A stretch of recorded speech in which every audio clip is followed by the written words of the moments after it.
Welcome to Embracing Change, Talking Through Trauma. And today my guest is Chantill Lopez. She is a, a nervous system coach, a mentor, and an embodied space educator. I don't think I said the word exactly right. Chantill, welcome to Embracing Change this morning. And I'm super excited about our conversation. Do you have anything else you'd like to add to your, my description of what I gave to you right now? Oh, hi, Tammy, and thank you. I'm really excited to be here. Thank you for inviting me. No, I mean, I think I would just say that my career and my role keeps changing, which Yes. I love. And one, to use the language of the podcast, one role that I'm really embracing in these last few years is a nervous system coach. And of course, you know that I work largely in the capacity of a mentor and educator in the embodied arts space. So largely my business partner, Anne, and I are working with teachers who teach Pilates, teach yoga, teach meditation, are in the body and embodied arts in some way, right? The healing arts. So whether they're PTs or OTs or somatic therapists, we get such a huge range of folks these days, but we're really helping them build their businesses around a transformative education model. That's one of the largest pieces of the work that we do. And then my specialty is in the nervous system and particularly around behavior change. So that comes in real handy when we're building our business. And what Ann and I like to talk about and say and do, model for everybody, is that we're designing our businesses, but we're also designing our lives. And yes. So when it comes to behavior change, that can be really critical for us getting where we want to go. And then we teach educators and leaders how to then not only develop their own nervous systems, but how to share that work with the clients and the people that they're working with. Yes. So I am a longtime student of Chantill and Anne's, and I've been working with them in many different capacities for the past 3 years. And today, Chantill and I are going to be talking about the nervous system. So Chantill, how did you get started in the nervous system work, education, and yeah, so here, I think since I became a movement teacher, 23, 24 years ago, I always felt really compelled by the fact that I wasn't just teaching a body, but I was teaching a person. And I started my movement teaching in Pilates and then expanded it to yoga, meditation, and some other somatic modalities over the years. And I always just really wanted to understand the connection, of all the aspects of us. So I love Dr. Gabor Mate. He's a prolific presenter and doctor of many things, but he talks about us as being biopsychosocial spiritual beings. And I think when I first heard that was probably only 5 or 6 years ago, I thought, that's really the place I've always been intuitively drawn toward. I love movement. I've been a mover my entire life. It has brought me tremendous joy in a lot of different ways. And I understand from my own, or have understood from my own personal experience, the impact that being healthy in my body can make on my psyche, on my emotional state, on my spiritual state. And so is probably about 8 or 9 years ago now, I was taking a workshop with Wendy LeBlanc Arbuckle, who many of you know is a kind of a icon in our movement field. And she was talking about something brilliant, which is what she does. And Wendy is like kind of like Elizabeth Larkham. We have these people in our industry who we are blessed to kind of learn from, who are on the cutting edge of blending movement with all kinds of alternative disciplines.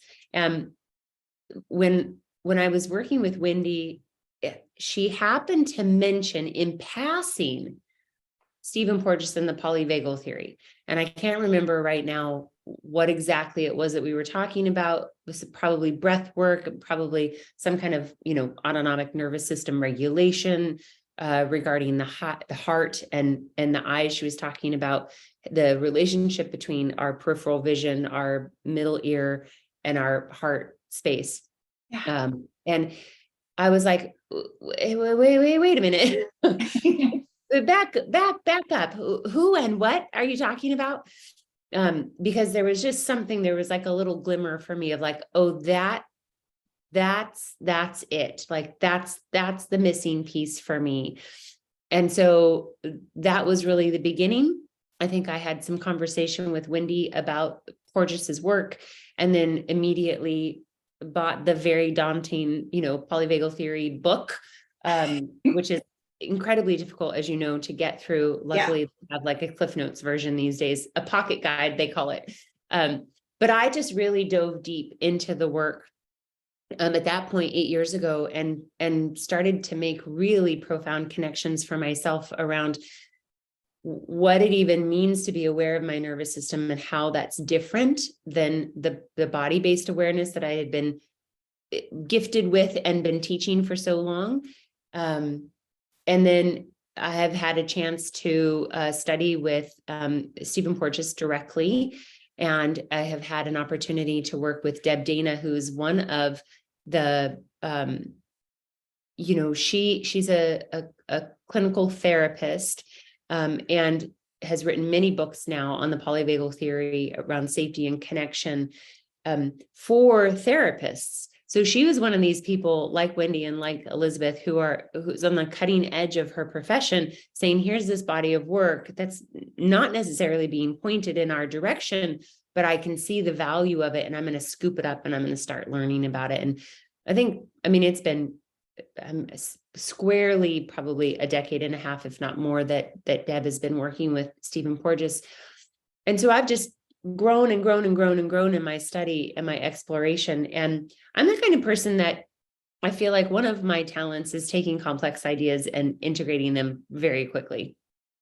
And so I was using the material probably within the month, of being introduced to it, and playing with it and connecting it to other movement strategies and modalities that I am versed in, and applying it to my students. But then I have been a mentor in this field for a very long time, as you know. And so I was immediately intrigued by how does it help us as teachers kind of complete our ability to facilitate growth and change in our students. How does it fill this gap that I feel like, we've kind of always had? So that's a long answer, but hopefully I answered the question.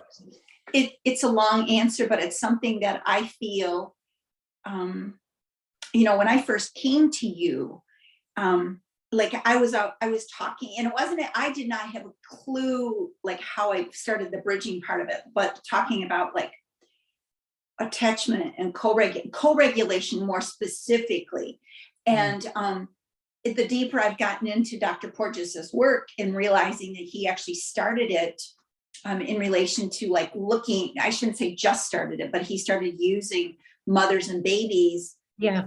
And that was a connection. And so even when as late as like into the 90s, I was using it in the work that I was doing in early childhood, because and I'm not going to get too far deep into it, only just to know that like it's come full circle for me.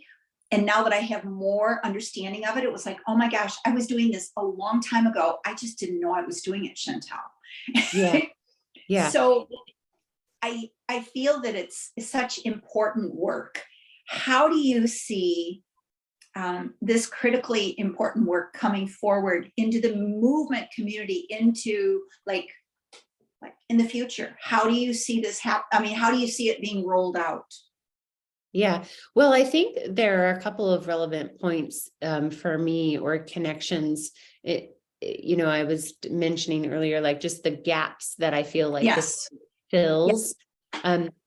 One, as a lifelong educator, and entrepreneur, I mean, I've worked for myself for 2.5 decades and in the movement field, and the critical nature of self-care, and our ability to show up fully and to be present, but also to manage our output. I think many of us as teachers feel the intensity of the intimacy that happens when we're connecting with the student and guiding them through moving their body and moving through pain and unraveling, unearthing trauma, as we know, right? These kind of lots of little traumas that we experience as humans.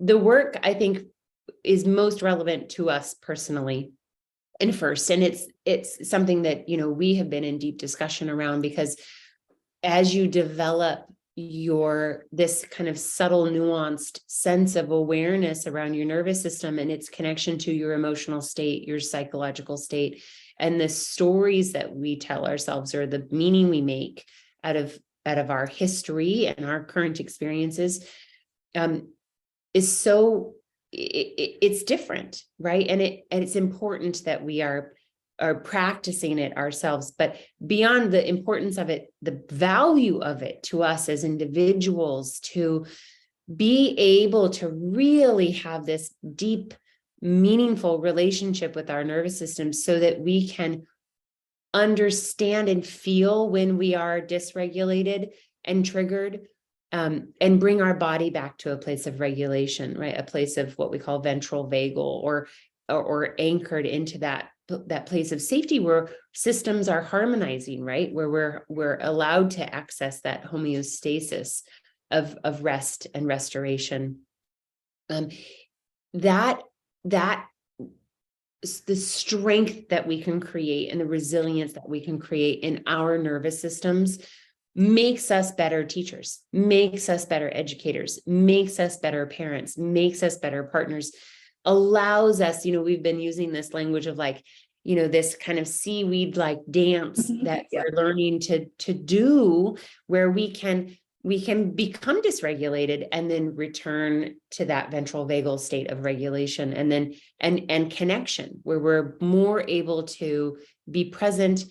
We were speaking recently about being able to be more vulnerable, to be clear in our decision making, to set clearer boundaries without being so disrupted, right? I always talk about, like, a healthy nervous system is one that can dance from regulation to dysregulation and back again 100,000 times, and the cost is very low, right? We're minimizing the cost so that we can keep going, and we can get thrown off, and then we can return, and we can get thrown off and we can return.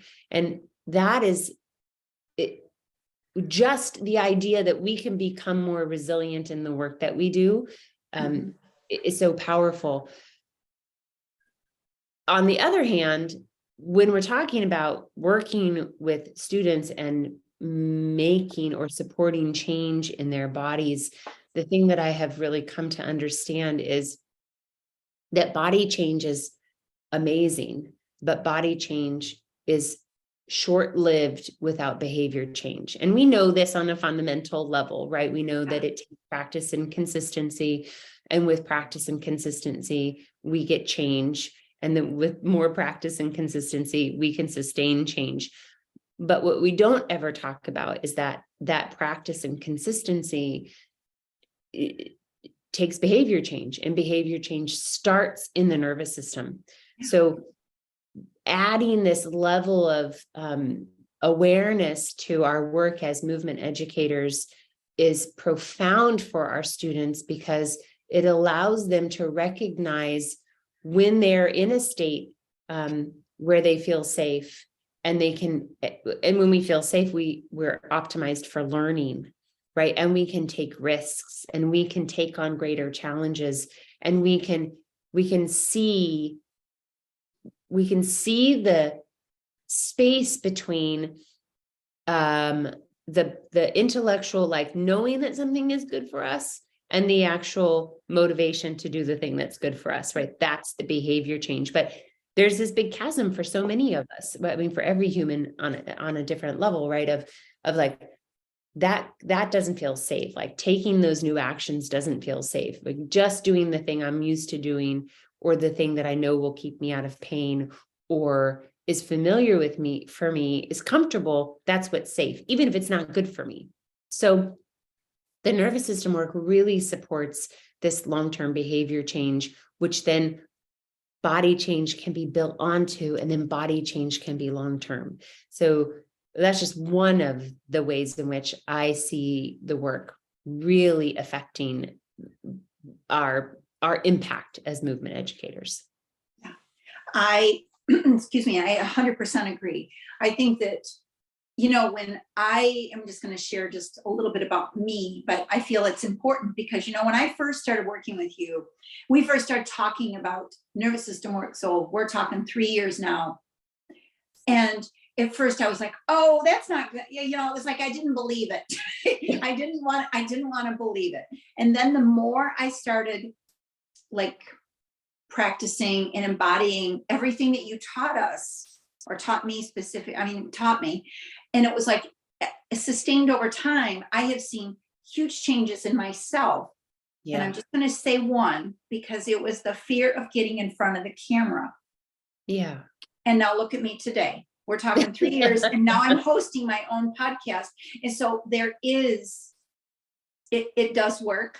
And I would also say it's the consistency of doing it. You have to do the work in order for it to work for you.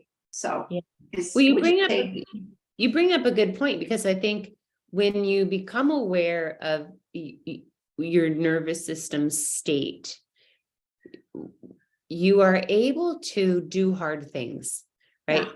Yeah. Because instead of just having a dysregulated experience when something challenging is put in front of you, whether it's making a tough decision or doing teaser on the box and maybe you've fallen off the box, or maybe you do it before, anything challenging, whether it's physically challenging, mentally, emotionally challenging. When you are able to recognize like, oh, I feel that I'm responding, you can really stay in the state experience. And this is what we work on. And this is what we teach, is to stay in attention to the nervous system state experience, so that we do not get derailed by the thinking, storytelling, narrative experience, which can just derail all of us, right? Whether it sends us back to a traumatic moment that we begin to relive, we're thinking about it, we're visualizing it, or it's just a limiting belief that we have about our ability, our worthiness, our value, or that a thing will cause us pain. Staying in our state experience, we can change our state experience as simply as what we talk about is 3 big breaths, right? That's it. It can be the entry point to tremendous nervous system state downregulating, coming back toward ventral vagal, where then what I always describe it as, like, when we do that, we create just enough space between the story and the narrative, or the thing that might be keeping us from making the positive change or taking the positive action. We can, it's this spaciousness to go, okay, I have some tools. I can downregulate my state, which allows me enough room to then take the risk and do the hard thing. You can prepare yourself for the hard things. Like, your example of getting in front of the camera, or even just doing anything that, from a kind of shallow perspective, like doing anything we don't want to do, right? Or anything that's a little uncomfortable because it's out of our, realm of experience, or a tough conversation, or setting boundaries, or, as I said before, making a difficult decision. We have this ability to really change our nervous system state with intention, which makes all of our thoughts, all of our actions more expansive. Yeah. Yeah, which is so tremendous. It's just so tremendous. And one of the things that I love, that I think a lot of that I love to share with folks, is this idea that you mentioned, one of the three kind of hierarchies of, not hierarchies, but one of the three pieces of the polyvagal theory is co-regulation. Yes. And co-regulation is this idea that physiologically, I change you and you change me, right? Our nervous systems are impacting each other. They're speaking to each other through a language called neuroception, which Stephen Porges, came up with. It's our unconscious assessment of safety. And we do that particularly, I got like a little gnat flying around me while I'm waving my arms. We do that unconsciously.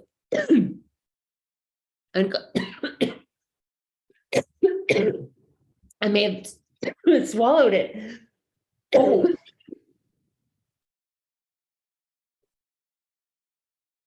my goodness, you'll have to edit that part out. I'm glad we're not live. Holy cow, I think I really did inhale that gnat. Woo. Okay. So this idea of co-regulation, it's like I think about it this way. It teaches us how to cultivate safety in ourselves, right? So when we have a positive emotional reciprocity, that's what it's called, right? We have this positive emotional experience or exchange between each other. We feel safe with each other. My system becomes, the more I have that, the more my system is familiar with it, right? The more I can say unconsciously, I can default to that, right? So the power of being together in a healthy exchange physiologically, right, nervous system wise,